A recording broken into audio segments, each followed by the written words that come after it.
All right, so I will get started. So, folks, on a Tuesday morning, taking the time out to join our session. So, first of all, please, a very heartfelt thank you to all of you, and special thank you to Savitha for taking the time out on a very short notice to be with us on our show, Mic Exchange. Not at all. Thank you for having me. Thank you, Savitha. So, just a little bit of my introduction. My name is Malthi, and I work as a consultant chief product officer with HerKey. Uh, and in the last, as he was saying, Savitha, in the last 8-9 months, I have started my own podcast. It's called as Product Talk with Malthi, focusing more on product management topics, like especially for tech products. Okay. So one common thing is that I also get a lot of founders who talk about their journey of building the products. Yeah. Yeah, I'm super excited today to host Savitha. She is a high performance leadership coach, founder of Success with Savitha, and which is a podcast. And I was just reading about it. It has more than 200K. Yeah, downloads. Yeah. Yeah. So 200K downloads. All right. So Kavita, I see you come with a very, very rich experience of more than 17 years with some really big corporates. And then you got into your global coaching business with your very, very diverse set of clients coming across a variety of a lot of different countries, right? And talking about Savitha's podcast, it's a business podcast where she talks to founders, entrepreneurs, and as I was saying earlier, a little bit more special spotlight on the women founders, right? She takes through her journey. Savitha, do you want to add anything more share a little bit more about yourself, your podcast? Sure. First of all, good morning, everyone. I see a lot of people joining in, and it's a gloomy Tuesday morning for us at least. So thank you for joining today. And of course, thank you, HerKey, for having me. It's very special to be here. It's my pleasure. I rarely am on the other side, which is my preferred position to be. I'd like to be on the other side of the mic and not on the more difficult side answering. But a little bit about the podcast, right? So this was something that I put on my vision board like in 2017, 2018, because, I was doing my coaching program and there were a lot of coaches who were doing this as a way to generate leads as well and to, build authority, to build influence. And I personally, it has been a medium that I have liked because, people like to watch videos, YouTube, all of that. My medium was audios. I would love to listen when I'm driving, when I'm working out, when I'm walking, all of that. And I felt, this is something that I can do and I would like to do it. And this was there for a while. I think 2017, 2018, 2019, 2020 happened. And I still hadn't started, and it had started to bother me. And then finally in 2021, I was like, this is it. I've got to do it. And, it was the pandemic. And one thing that everybody spoke about was during the pandemic, before stores shut down, the thing that got sold out first was microphones and audio recording equipment, because a lot of people started their podcast during that time. And of course, I didn't start in 2020, I started in 21.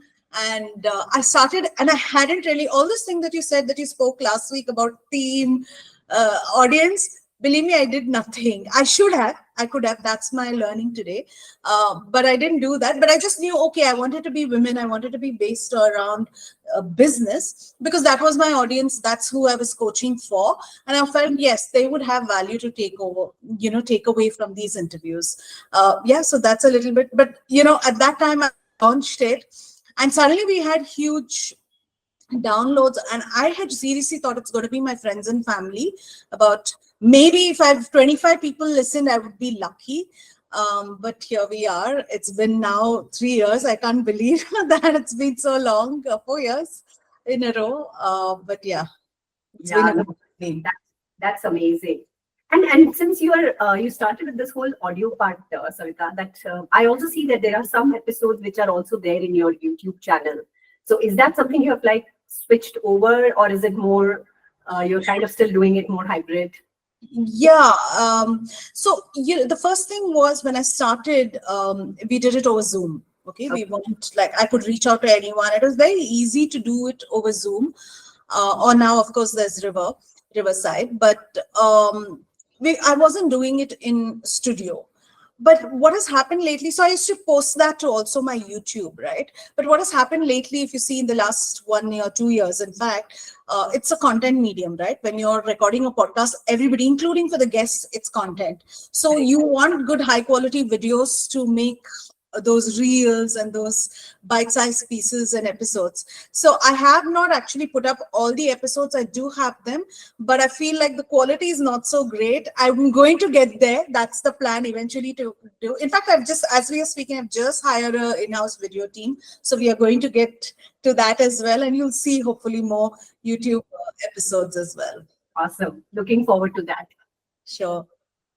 Yeah, no, I mean, I completely, I've been on this journey myself in the last few months, and I am, I started myself as a do-it-yourself kind of a. Yeah, yeah. It was supposed to be more just get to know people kind of a thing, and then I ended up having somebody help me with the whole post-production part of editing, Yeah. posting, and stuff like that, because it is indeed a lot of work. Yeah, not as easy as I thought it would be. Definitely. Same here, same here. All right, so we see more and more folks coming in, Savitha. So I think what I would now jump into is our topic of, you kind of got a theme, as I said earlier. How do you go about finding your speakers, right?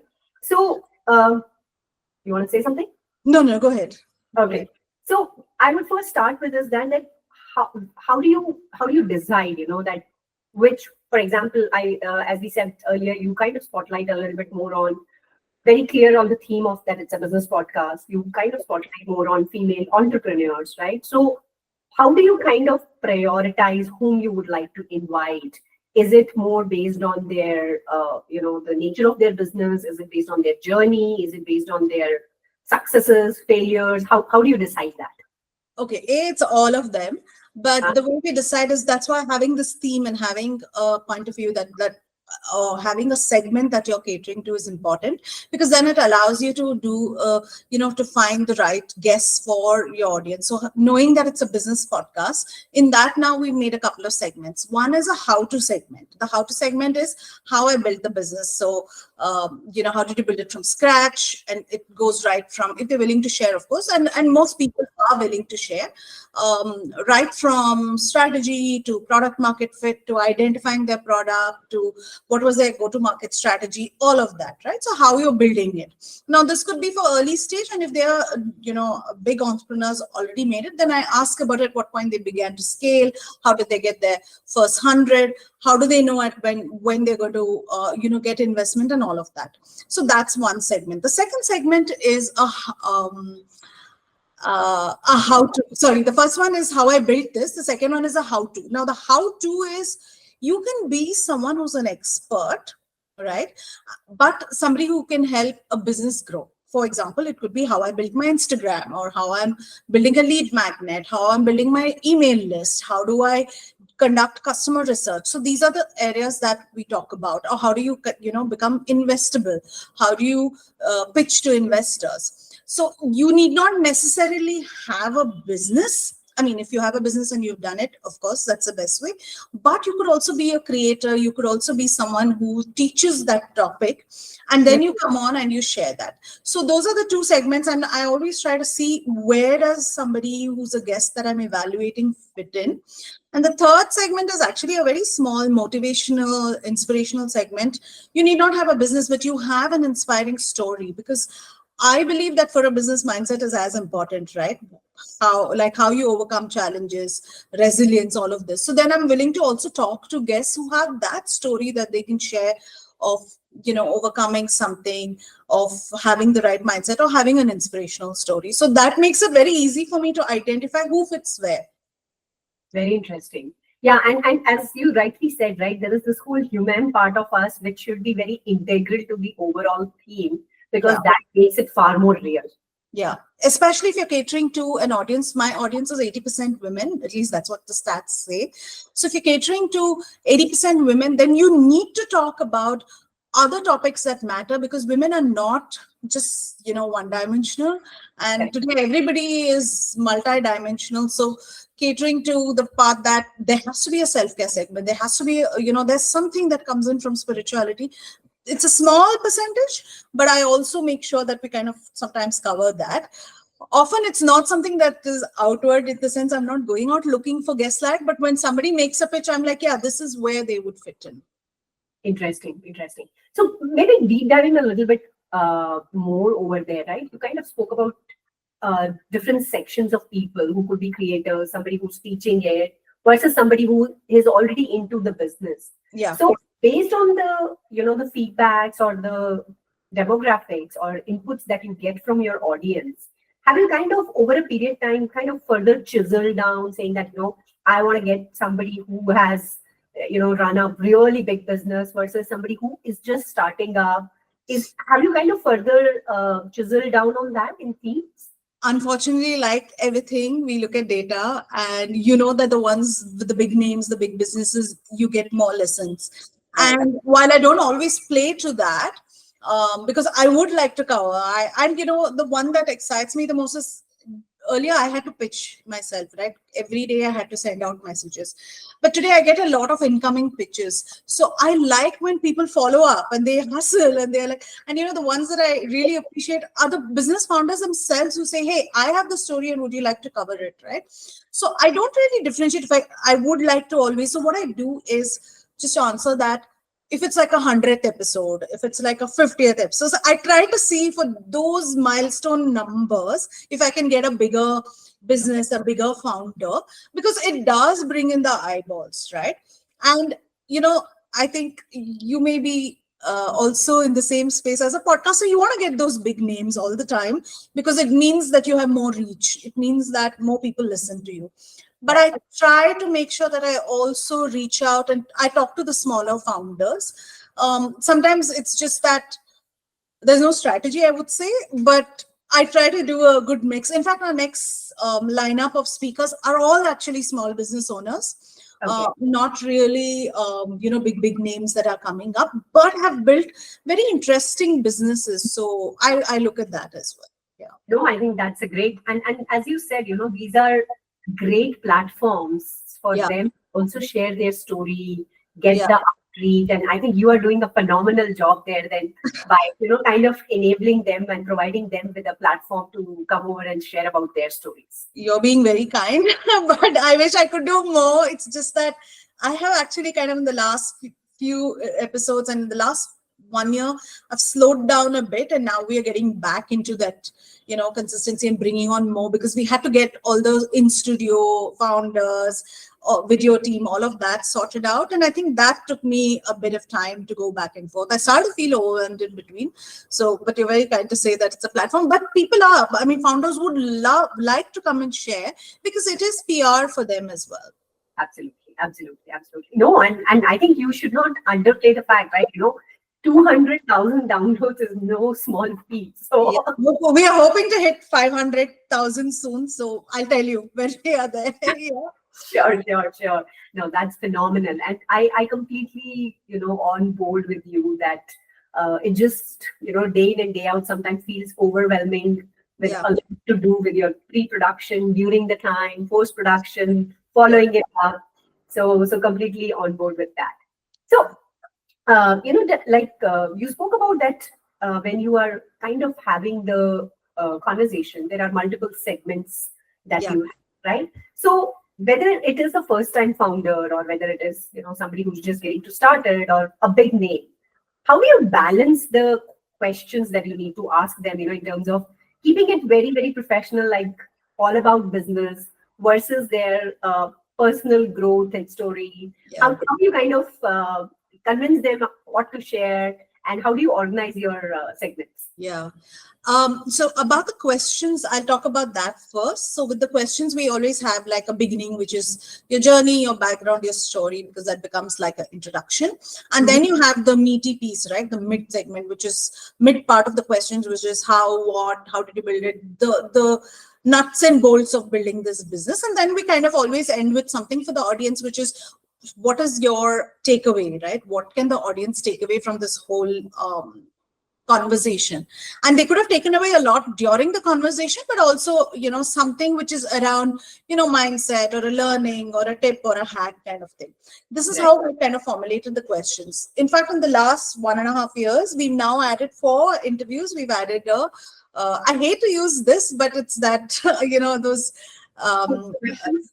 yeah, those quick hot seat kind of questions. So, so I do what comes to mind when I say this word, and then they kind of come up with. So that keeps the fun, unexpected element, because that's not shared with the guests, in fact, in advance. Only the previous questions are shared.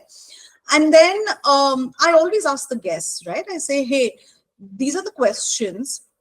You would let me know what you feel comfortable with and what you don't want me to ask. Sometimes, only if they're a stealth startup, they'll tell me that, okay, I can't share this yet. And that's very, very rare. But usually they are also kind of prepared and primed and prepped to come in and share most of it. But I try to add this personal questions to kind of just make it fun and end on a fun note. So that's how I kind of formulate, the questions. I hope that answers your question. Yeah. No. That's fair, because it also helps them to put a structure in terms of. So I think sometimes when you ask these impromptu surprise elements, that's get best answers. Yeah, that's true. And it's very unexpected what people can share, right? Like I remember one thing that I hadn't shared, but it was my 100th episode, and I asked Nitin Kamath, a unicorn, and he said it's a rare being, and I was telling him, you can't say that, right? You can't say that about your company. He's like, yeah, it's a rare being. We've never seen it. Yeah. So it can be fun. Yeah, the stories are now changing. We are seeing more of them. Yeah, now we are seeing more of them, but but Nitin Kamath speaks a lot lesser. Nikhil Kamath is more visible. Yeah, that's true. That's true. And okay, so we spoke about, you kind of shared about who are your target audience and who are the speakers. Now, I think the bigger chunk is that now I probably know the kind of speakers that I need, but who are those speakers? And I think in a very small this thing you were sharing, that initially you were reaching out. So just walk us through that journey, especially when you started. How would you reach out? How would you first of all identify that, this is the business owner or this is the speaker I want to get on, whether it is small or big, and how would you do that reach out? Yeah. I'm going to share it as my own journey in this space. In year one, it was everybody I knew, I had access to. I reached out to them first. So your own inner circle, that or your own contact list, you start with that, right? And it's natural for everybody to kind of begin over there. And that was also my thought, that I have access to some of these speakers, some of these really powerful women. Why not talk to them? Now, not everybody I knew, but at that time, somebody referred or someone said, okay, I can, put you in touch with this person. So year one was just pretty random, I would say. Whoever I thought would be like, hey, I'd like to talk to them. It was more me driven, that I would like to talk to them, and then I would pitch them, right? Now, you may pitch 100 people, but you may get only like 10 responses. So, that happens. But by the time I moved into the second year and a half, I realized I wanted to get people who were teaching. Like, we didn't want to cover the same topics over and over again. We didn't want to talk about the same things again. Of course, newer businesses, that is different. But if we wanted to cover the how to, then we wanted to do diverse topics. Like, people would reach out saying, hey, you've covered about how to grow on Instagram, but you haven't done on LinkedIn. So then I would try to identify who would be a good speaker that would cover this topic. So that's something that I started to do from the second year, just building a wish list. So you can't just wake up and say, who can I reach out to? You just keep your wish list, and it's a year-long exercise. You have a running wish list. You keep pitching. You just don't know when somebody is going to say yes. Sometimes people say yes, but you can't get them at the time that you want. So I think it's an ongoing exercise, and I keep adding names to that list. Now I become smarter. Every time I meet someone inspiring, someone interesting, someone who will be a good fit for the podcast, the moment I meet them, I'll tell them, hey, I also have a podcast and I'm going to reach out to you because it's this, because otherwise it's so hard to get eyeballs, right? And once they put a face to the person behind the podcast, then they are likely to respond. So I've got my own now smarts around making sure I reach the right guests. And now I also ask other people to connect me through my networks and stuff, to just connect me. And that is good for me in terms of getting the right guests. But not a lot of crazy amount of strategy, but something that's directional in terms of the type of fit for the podcast. Yeah. No, I mean, that just resonates so much, right? Where, as I was saying that initially when I started, I think for the first 4 months, so mine is like a bi-weekly episode Yeah. that so once in every 2 weeks, I have to record one.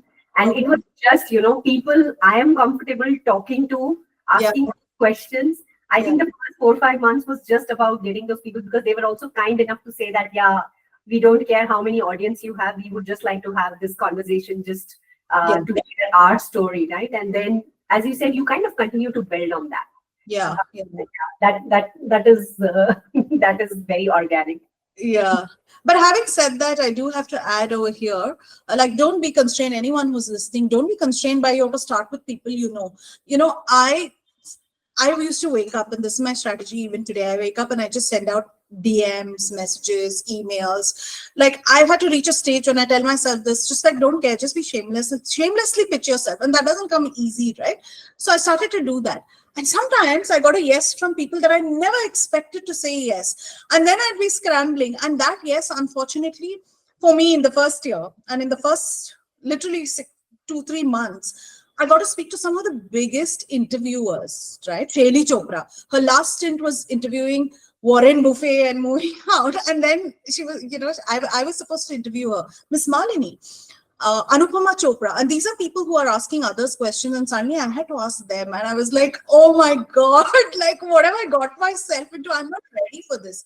But it made me ready. So whoever's listening, you don't have to go only by that. Just pitch. You never know who's going to say yes. No, I agree. I mean, you just need to put yourself out there in a very uncomfortable situation, which is okay. Yeah. Right? Because so actually that takes me over to a very natural next question, Savitha. So Sure. two parts to it. First part is that usually what would be the platforms? Like, would it be the LinkedIn's or would it be through emails? And how would you structure your pitch? So this is important. You can't just randomly write hi, and you can't be very casual about it. I would say build a nice, like build 2-3 different free messages. I keep it ready. And which is like, you have an email that you have something that you can send in DMs, whether on LinkedIn or on Instagram, something that you can send for someone else about your podcast so they can introduce you to some other guests. So, create this in advance, because otherwise you're like then struggling for words. And I'll tell you why this is important, because once I pitched a guest and I said, thank you for saying yes. And, that guest said, I liked how you pitched it. It wasn't a, hey, hi, that very casual. You very formally said, hello, I'm reaching out to you for this. So I think in terms of pitch, always say why you're reaching out. Don't say hi and wait for them to respond, because nobody does. So just say, hi, I'm reaching out to you because of this. This is what I like about your work. And this is why I would like to talk to you. Are you okay for it? Do let me know. Right? Yes or no. And then I don't like to do too many follow-ups. I like to do like maybe 2 follow-ups. Give them time to respond, of course. Not like every hour message them, but give them time to respond. And then I just let it be, because either they've missed seeing. Preferably, I like to do emails, because it's more because in Instagram, if you see, when you make a request to someone that you're not connected to, it doesn't go into their main inbox, right? It goes to the request inbox. So they may see it, they may not see it. And then you're kept stuck. LinkedIn is great. I love LinkedIn for that. So LinkedIn and emails, if you can access email. But even if I speak to them and connect with them on social media or WhatsApp, I always ask them saying, hey, may I have your email ID and can I send you more details about this? And that's where I'll send I have a proper little 5-page PDF about the podcast, which is what it is about, who have been the guests, what are our stats, what platforms are we on, and then, who are our audience, what kind of audience, so they know what they are getting into if they want more details. Oh, that's amazing. I think thank you for sharing, because it is very important that we give a proper structure, give proper context to our this thing. Yeah. because this is very, very important for them to make that decision if they would like to be part of this conversation or not. Right. Yeah. And Especially for bigger founders, right? They want to know what's in it for them. And today everybody wants stats. So if you have stats, even if it's the smallest, right? Share that and put it together in a nice format and send it out to them. It just makes it more professional, and people tend to do take you seriously. So yeah. but tell me once, if especially probably like today, you're like 3 years old, you can really boast of some really bullish numbers, and that makes a lot of impact. But when somebody is starting, with hardly, let's say, 1 digit, 2 digit subscribers, or not so high number of impressions and views, do you think it could be kind of sometimes self-damaging to So share you those? don't Yeah, I can answer that. Don't add your stats. Tell them, hey, I'm really new and we're just building this and we're just in this business for whatever X number of months. But tell them what the podcast is about. Who is it for? What important topics are you covering? What have been, even if you had 2 guests, talk about the guests. Or if you have 0 guests and it's the first time you're pitching, you say, these are the kind of guests we would like to reach out to, and you're one of them, right? So you don't have to send a 5-pager. Can you send a 1-pager? Can you send an email with just about the podcast? Even today in the about the podcast, in the email, I always say I'm reaching out to you for this, and I'd like to talk to you about 1, 2, 3 things. And then I'll say about the podcast. And then sometimes people will be like, hey, tell me more about you. I don't really talk about my background other than that I'm the host, but I'll also then add that. So it's okay. You don't have to have numbers, and people understand that, especially with podcasts, right? Not everyone can be Ranveer Allahabadiya and have those numbers, and people get that. So I think don't worry about that. You don't need to share stats till you have them. Right. And actually, further a little bit more follow-up question on that, Savitha. Do you think it also helps to probably call out how you are going to be amplifying on the podcast, which mediums and all that, so that if I'm a speaker, for example, on your podcast, I would be aware that what is the kind of outreach this podcast might get. Yeah. It is. You have to talk about the marketing as well. So which is why you can say, hey, it's going to be featuring on all these platforms, and we will do, and sometimes I've seen other podcasts actually share, we'll do 3 reels, we'll share the video and we'll post it to LinkedIn. So you can share how you're going to distribute the content. That's one. And the second that you could also share is, we'll give you some of these reels if you would like to.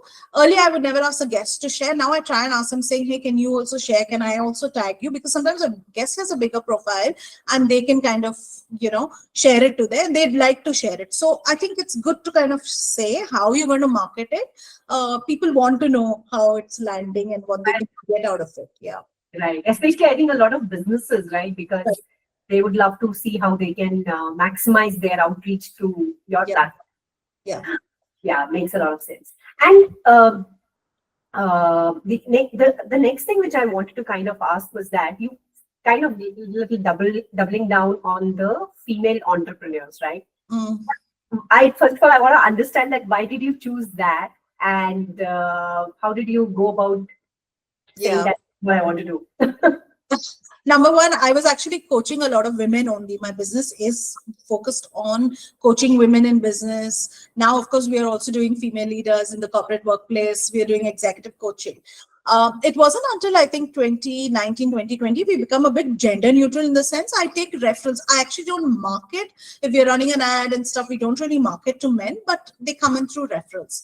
But on the podcast, we've started bringing in men as well. But in the beginning, there are very few women guests only podcasts focused on women only, right? Which is in the business space.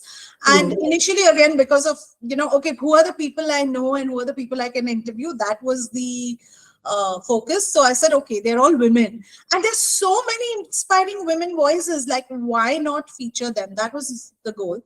And even today, I get a lot of women on the podcast, but I consciously see if I can add in some different businesses which are male founders. So it's not specific to that. I think now it's become a thing that it's a podcast for women. So I get a lot of women pitches. I get a lot of women guest speakers. But in the beginning, that was the intention, that because my business also was focused on that and I was catering to women. And we have a 80% women audience are not coming to listen to just like, everybody. They would like to hear from other female voices. So I think that's how it started. However, now it's not that I should only get women. I do get men, but it's natural because the podcast has got branded like that, that people pitch women to me first. Yeah. Yeah. Okay. No, that makes sense. And I think it's a great opportunity. And I think, as you also said, we need all genders to also come in, because that adds a lot of diverse perspective. Yeah. And also brings to the table what are their struggles, what are their story. Sure. Yeah. Yeah. I would also request folks to kind of put in their questions. So I am looking at one question from Satapriya. Where it says, I work with my podcasting team of my alma mater for driving registrations for the global alumni meet. How do we build followers for Spotify? Since you are the Spotify queen. I'm really not. I mean, I would love to build. Actually, the numbers that I get today on Hubhopper, which is the platform that I host on, I only get to see the numbers of every other platform except for Spotify. But how to grow on Spotify, this is what I'm sharing from what I learned at the Spotify Podcasters Meet, not the latest one, which was in Mumbai, but the one that I went to last year. One is, do you know that regional languages do very well? It's not the English podcasts that are killing it. It's the regional language ones that are like growing crazily. That's number one. I'm not saying for your global alumni meet, you can change the language, but to grow on Spotify, make sure you're getting more people to follow, ask people to follow, ask people to rate it, right? Leave reviews. These are things that help you grow. And apparently what Spotify does share is that if you can do video podcasts, right, that also drives, because they do have the platform. So that also kind of helps drive reach. But primarily, I think whether it's Apple, whether it's Spotify, it boils down to listenership. So if you can get listenership up, it's important. But remember how listenership is measured, at least 5 minutes of listening to the episode. So not just clicking. Many people, there is a drop-off rate that is tracked. And I'm told that the sweet spot is about 15 to 20 minutes is the sweet spot, less than 30 minutes, basically. So if you have a podcast which is under 30 minutes, what you may have to do is invest, which is what I'm also going to be doing now. And you're going to be seeing more of that on my platform, which is market it a little bit so you can get listenership. One thing I know some podcasters have done really well is to create WhatsApp groups of people that they know. And when the episode comes out, they post it and ask people to go and listen and ask people to rate and ask people to review. So if you can build that with your own audience, most podcasts do that, right? They're saying, please leave us a review, please leave us a rating. If you can get that up, I think you're in a good place. You'll grow faster. And apparently the number is, if you can get even like 100 listeners per episode, you will find that you're in the top 10% of podcasts. Oh, wow. Okay. That's a great metric to look at. Yeah. 100 who listen in and more than 5 minutes, not a couple of minutes and drop off, right? So even if you're marketing and getting people to do it, they have to also listen a little bit. I agree. I agree. No, those are, I think, some great pointers. Yeah. So I think the other thing, Savitha, that I was looking at was that you have covered more than 100 episodes, right? Yeah. So after doing like 100, I think the last one I was looking at was 112th episode, right? Yeah. So how do you continue to, keep yourself very focused, have a very fresh lineup of speakers? What does it take? That's a hard question to answer, because I have to say that, the first 2 years I was doing very consistent, right? The thing about podcasts is you have to be consistent. Otherwise, there's no point. That's number one. But I would say that I was really overwhelmed and I was struggling with burnout in the last year, 12 months. And that's when I kind of completely slowed down, took a step back.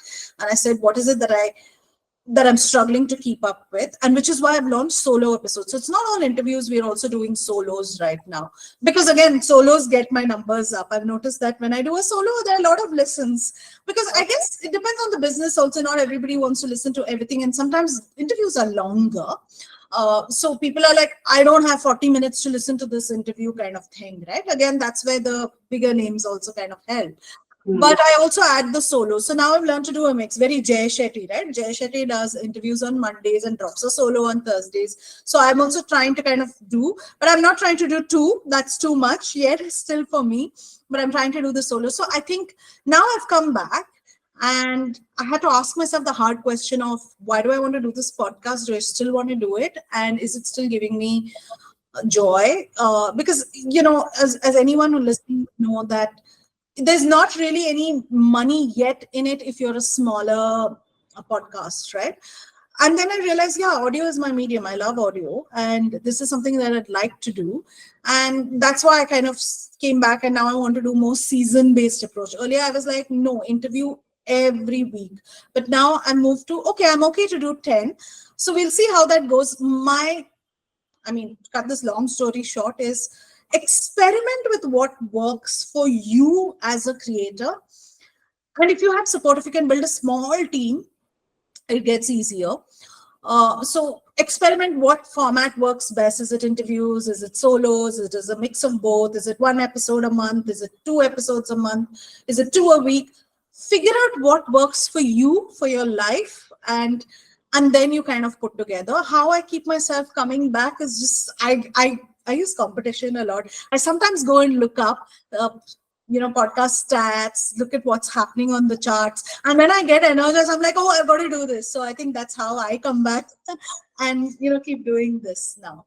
Yeah, no, they're very, very well articulated. I think it takes a lot to, every day get up in the morning and say that consistently continue to do that. And we both have our good days and bad days. But I'm super glad that, you have kind of found your niche where you said that, okay, probably now I want to go into the season mode. So I think that is again a very important thing which I would like the audience to take away with is that it is okay to experiment, because you may find better response, number one, from your audience. You may find, to find your own, how do I say, rhythm, sweet spot where you don't feel burnt out because in this whole process, you need to enjoy it as much as your audience does.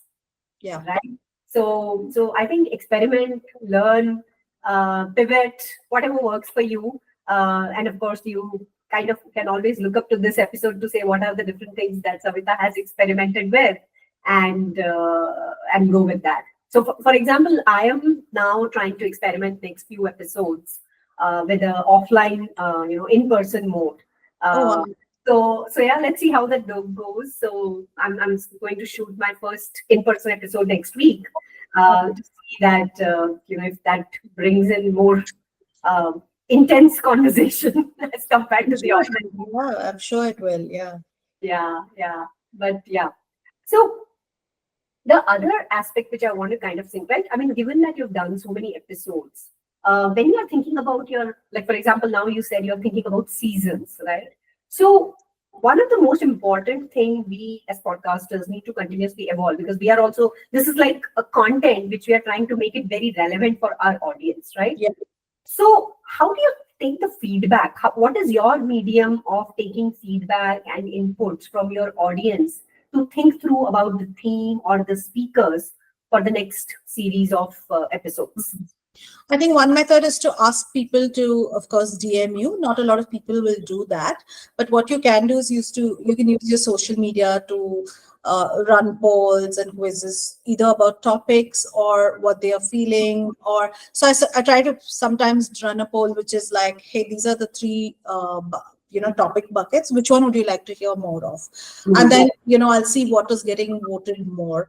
And the people who will vote are only going to be people who are actually podcast listeners. So that's one way of doing it. And you could also use LinkedIn to kind of see where the interest is coming. One thing that I'm creating a lot more of is trying to keep them all in the same loop, right? Which is, for example, one of my upcoming episodes is about the dopamine menu.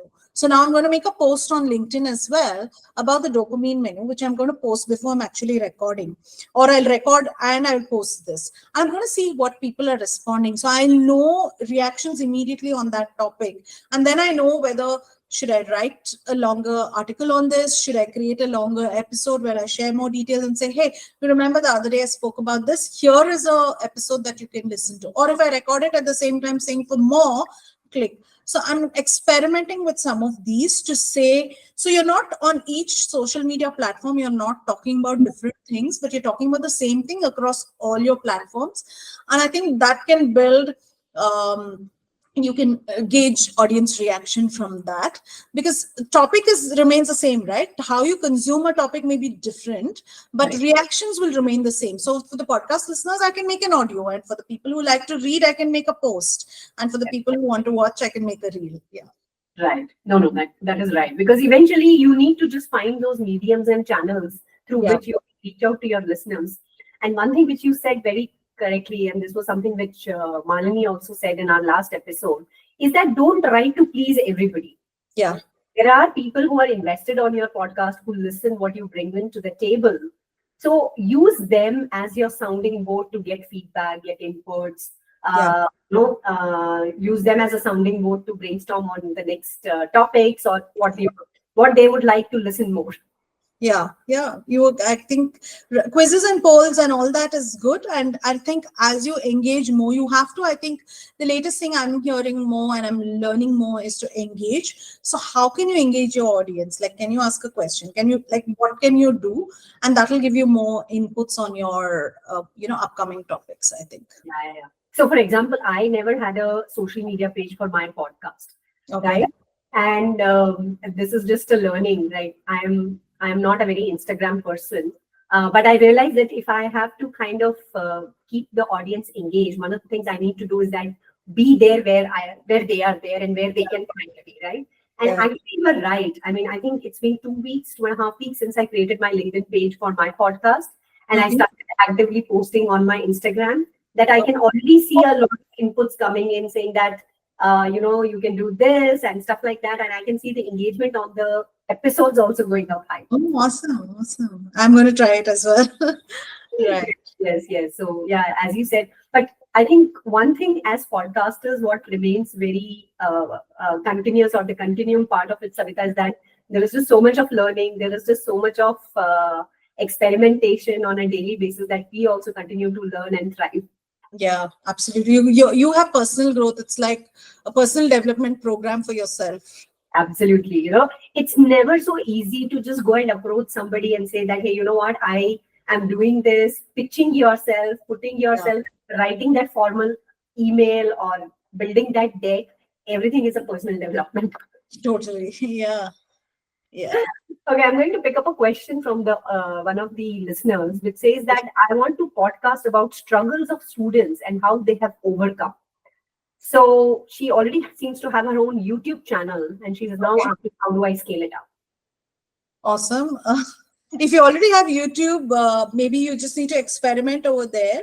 But your YouTube audio can go onto a podcast very easily, right? Because even if you don't want to do the video, of course, Spotify, you can host the video over there, and that becomes a podcast episode. So then you're leveraging two content mediums at the same time. So you already have the recordings. It's a very easy transition. Just go set up your hosting page on Spotify, and you can immediately just add all these episodes that you've already done on YouTube onto Spotify, because you already have the content, unlike having to record it from scratch. So I think that's a good start for how you can begin. And then of course YouTube numbers will feed here and numbers from here will feed there. So I think that'll help with growth.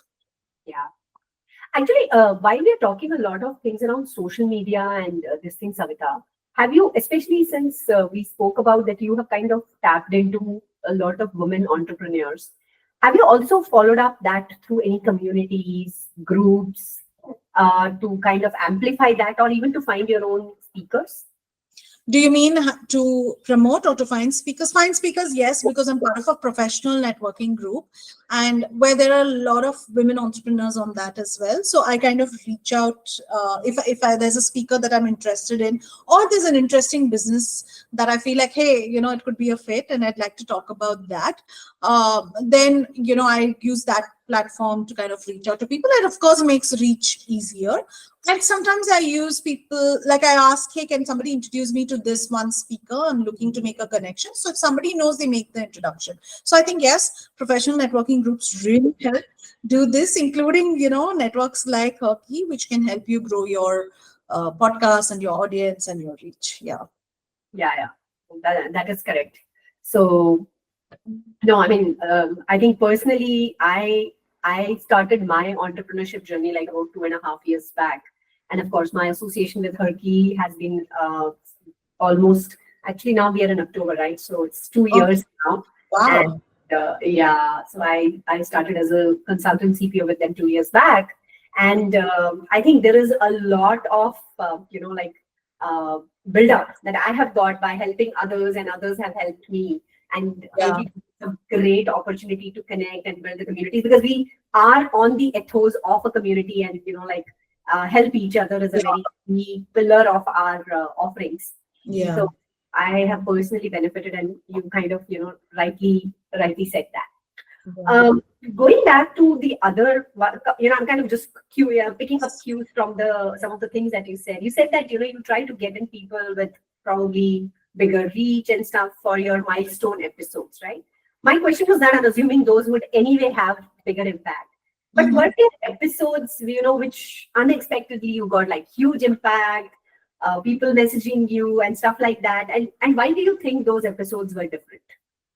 Yeah. I mean, I sometimes I'm not able to pinpoint what resonates, right? There was an episode that I remember I did with someone who's in the US. She's working for CNN, but she's talking about women in product and tech and stuff like that. Upasna Gautam. That episode, I think just that alone gave me like some 70,000 downloads. And I'm not really sure. I'm still trying to think why, but I'm not really sure. And she was talking about mindfulness. So I think it was again a 2021. I think people were going through, there was still the COVID going on and people wanted, but something about that episode really resonated with people that really kind of took off and people listened. So there are some episodes where sometimes I think it's the moment, it's that point that everybody is going through that takes off, and sometimes it's an unexpected, like there was an episode that I did with the founder of Harappa, right, Uh-huh. Shreyasi, and she left the interview with a quote, and then I found many people DMing me with that quote. They were like, what a powerful interview, and I love that quote. So it can be many things, and I think it's more at the end of the day what I feel is something emotional. There's a when people can connect to you emotionally, to the guest emotionally, I think those are episodes that really do well. Even if you're not like a well-known founder, if you're still a small business owner and you're not socially visible, it's fine. People, if they're listening in, they're listening in, and you never know what resonates. I agree. Yeah. I think the whole point that you made, if people are very genuine, people are okay. There are aspects where people are sharing their vulnerabilities, and Yeah. that resonates with a lot of people. So I think, yeah. So I think Authenticity. it's Yeah. important. Yeah. So do you kind of set this kind of an expectation, when you're kind of getting started on the conversation with your guests? Are there some like guiding principles that you give them? So, like it's okay to be vulnerable, share your true stories. Do you do that? I don't really say it in those many words, but I always tell them it's a conversation between you and me. Forget about the larger audience and share. It's a safe space, and share, like, think of it as an intimate chat that you would be having. And people do, they don't know me, so in the beginning they may be a little formal, but they do kind of open up. I think what is key is not just the questions, right? Like you can set the tone and say, hey, be like, open up. We'd love this, what our audience would like to hear. But I think if you're able to listen and in that specific moment, pick up on something that they've shared and ask them to expand, that's when the breakthrough, like it's like that point where you missed it, you missed it. But if in that particular window, you're able to hear the vulnerability, you're able to hear what that there can be a story there and ask a follow-up question, I think then there is. But I don't really say it in those words. I just say, hey, it's a conversation with a friend. Maybe I should try and see if there's something that comes up, maybe create the setting. I haven't yet done that, but that could be something I may do in the future. Right. No, I think just kind of saying that, think about this like a intimate chat or a chat with a friend Yeah. suddenly takes away that whole thing that, okay, I'm going to be on a Yeah. podcast, An interview and yeah, it's interview and stuff like that. I think that's a great way of putting them onto a very nice, calmer setup, and getting started on the conversations, right? So I think those were some really, really very, very amazing these things. And maybe one last question from my side. I would also request audience to guys please put on your questions if you have any questions. Is that now that you've done like 100 plus episodes, right? So you know maybe at least 50% of them, I'm assuming, are new people you get to know. So you continue to invest in, building those connections with your previous guests. Is that something you recommend? I think one should, but not all guests may, kind of be open to, especially if they're bigger names and stuff. But what I do is it kind of builds a connection. So I make sure I engage on their social media page. Some guests we've had back for either on the podcast or some other related work. Some guests are then recommended for other things. So I like to, I would say I'm a networker. I like to build connections, but I also like to see myself as a connector. Meaning, if there is value, either for the guests, I always ask after the interview, I always ask my guests, what can I do for you, right? Because it's not a paid engagement that they are doing for me. So I'm like, you've given me your time and what can I do to serve you? And sometimes guests will say, I'd like this, or can you put, do this for me, stuff like that. Or they'll say, I'll get back to you. And I always make sure to follow up and say, hey, thank you and all of that. And let's keep in touch and let me know. And then I've had very randomly someone will say, hey, I'm having this dinner. We'd like you to come. Or we're having this product launch. We'd like you to come. Without any expectation that I need to cover it. And I think that kind of builds. But I think mostly it's if they've given you your time, you kind of see if you can give back. And sometimes those give back can be just engagement on social media, putting them in touch with someone, finding if they posted about something, amplifying their posts, and anything that you can do to support their business to grow, or connecting them so they get more visibility or PR to someone else. I think that may be something that you can do. And that does help to build connections. It may not work with everyone, and that's okay. At least who you can support, go ahead and do that. And I try to do that in my own way. Yeah, no, that's a very fair point. And as you said, that they are giving you the time, they are sharing their stories. So whatever we could do to offer to do paid back, I'll not say really paid back, but offer our gratitude to them. I think that goes a long way. And you never know. I always believe that, good karma always comes back. So just make sure that you keep giving as much as you can. And I'm sure that will always lead to, if not something right away, somewhere in the future, it will always come back to you. Yeah, absolutely. Absolutely. Yeah, so those were some of the questions that I had. And personally for me, Savitha, this was a great learning because I'm still trailing a lot behind you, still trying to understand how to operate in this space, and tremendous amount of learning, tremendous amount of very, very good pointers that you shared. And I'm sure the audience, I can already see a lot of claps coming in from the audience. So thank you so much again for sharing your time and sharing your stories. We really, really appreciate that. And I look forward to staying in touch with you. And request folks to, do you want to kind of just share the link to your podcast? And Success with Savitha on any platform right now, mostly platforms. But thank you, Malthi, for having me. Thank you, HerKey, for having me. I think I wasn't expecting to enjoy the conversation. It's always like you're in the interview, you're like, oh, I have to get all these points out. But it was very easy to talk to everyone, even with an audience, which is always scary with an audience. But it was easy to talk to you, and I loved sharing everything I had. I hope it helps. And if anyone's starting a podcast, go for it. But remember, stay with it, be consistent. Very few, there's only 10% of the podcast that stay consistent. So you have a fair fighting chance if you stay with it. And don't get overwhelmed. It's okay. Take each month as it comes.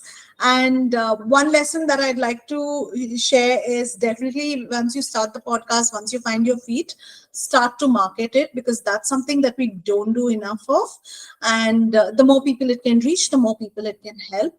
So thank you all for watching this, for staying with me. And I hope you enjoyed the conversation as much as I did.